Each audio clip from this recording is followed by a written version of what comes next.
My name is Corri-Lynn Tetz, and I am a painter based in Montreal.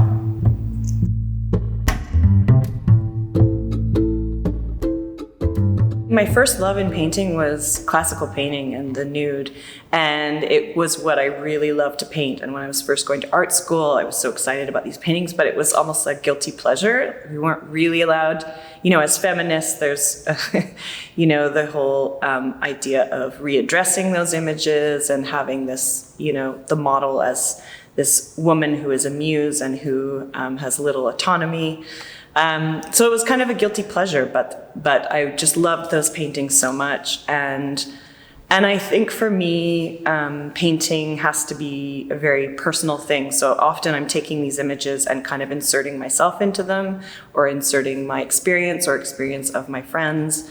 Not directly, but indirectly. I think more the kind of emotional content.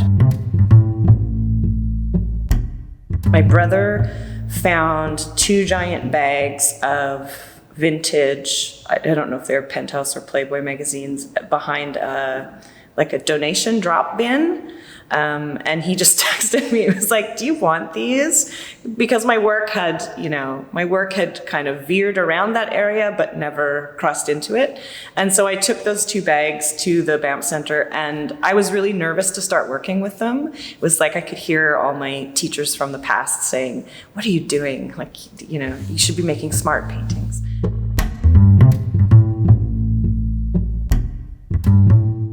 My grandma was a painter, and she painted in her, she always had a kind of corner in her house where she had an easel set up, and, her whole life was spent taking care of other people, but she had this kind of space of her own.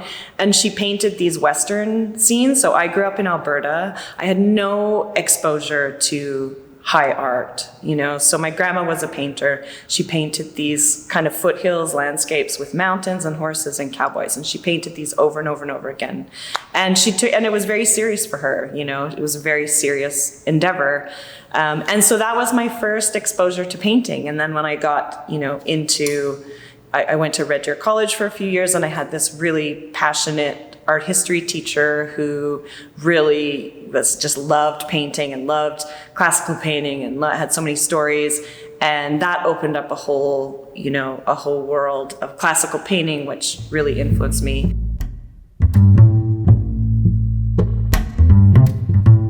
If you grow up identifying as a female, you're just so inundated with images of what that is supposed to be, and especially when it comes to appearance and beauty and all of these things, and sexuality and what is desirous, what is all of these things. And our whole, I think, growing up, we're just so bombarded by these images that we really take that on as part of our gaze. So I feel like for a lot of women, we are a part of our own gaze. The female gaze is not about desiring to overcome something. It's much different in that way, I think, than what has been typically the male gaze.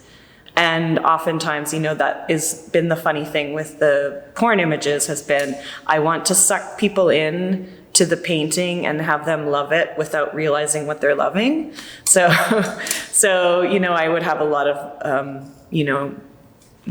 straight men saying to me, I love, you're such a great painter. But it's like they weren't allowed to love the content, but that's how I would suck them in. So I think that for me was kind of satisfying.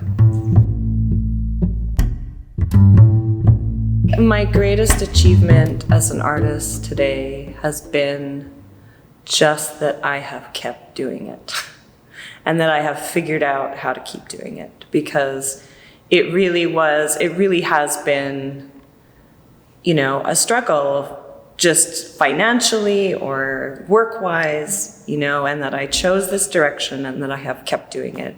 And I feel like I'm at a place now where I feel confident about what I'm putting out, and I feel like I have an audience and I have people connecting to my work, and that's the most important thing.